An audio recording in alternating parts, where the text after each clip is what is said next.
Assalamualaikum warahmatullahi wabarakatuh. Halo teman-teman, perkenalkan nama saya Hanif Boy Saputra dari kelas 10 TKL 1 absen 18. Di sini saya akan menjelaskan materi tentang eksponen.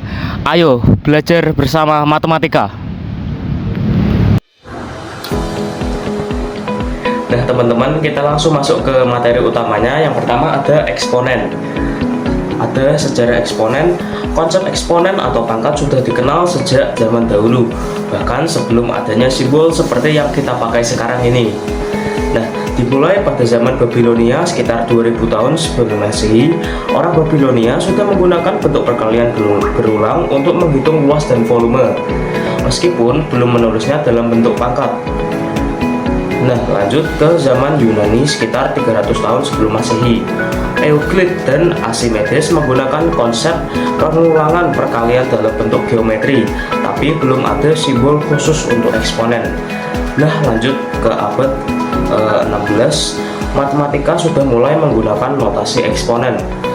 Nicholas Cuquet tahun 1484 adalah orang pertama yang menggunakan tanda pangkat seperti A pangkat 2 dan A pangkat 3, dan disusul oleh René Descartes tahun 1637 yang mempopulerkan notasi eksponen modern dalam bukunya La Géométrie. Misalnya X pangkat 2, X pangkat 3, dan seterusnya. Sejak saat itu, eksponen menjadi bagian penting dari aljabar dan kalkulus.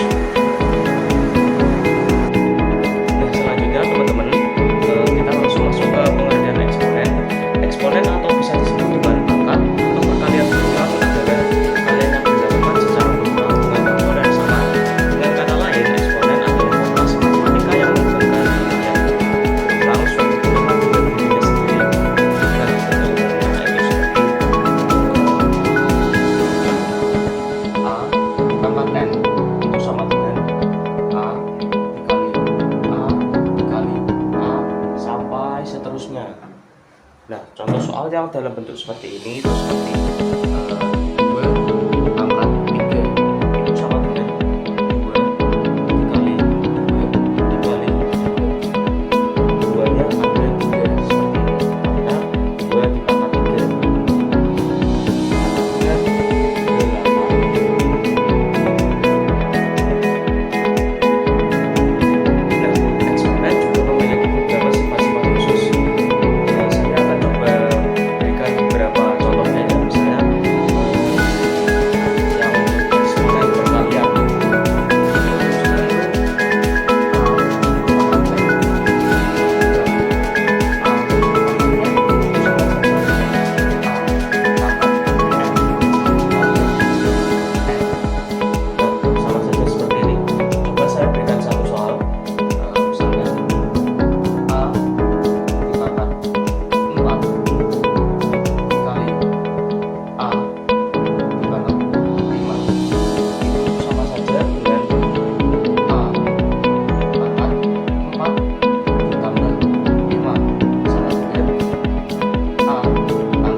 dikurangi A pangkat 2 sama dengan A pangkat 4 dikurangi 2 sama dengan A pangkat 2.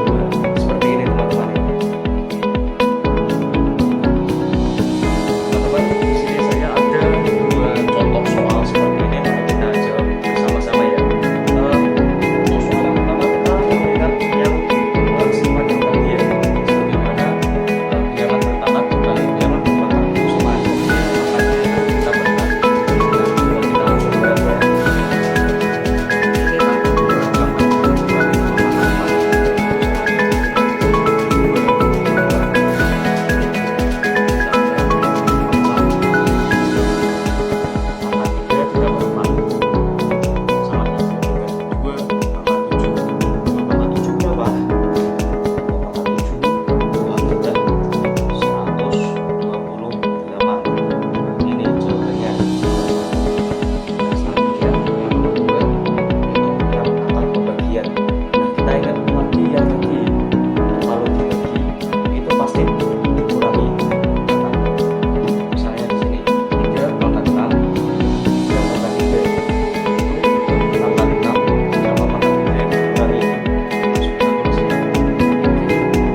Apakah kalian sudah jelas tentang materi yang saya sampaikan? Yang terpenting itu eksponen itu adalah bentuk perpangkatan. Nah, maaf jika ada salah kata. Saya Hanif Boy Saputra. Saya pamit undur diri. Wassalamualaikum warahmatullahi wabarakatuh.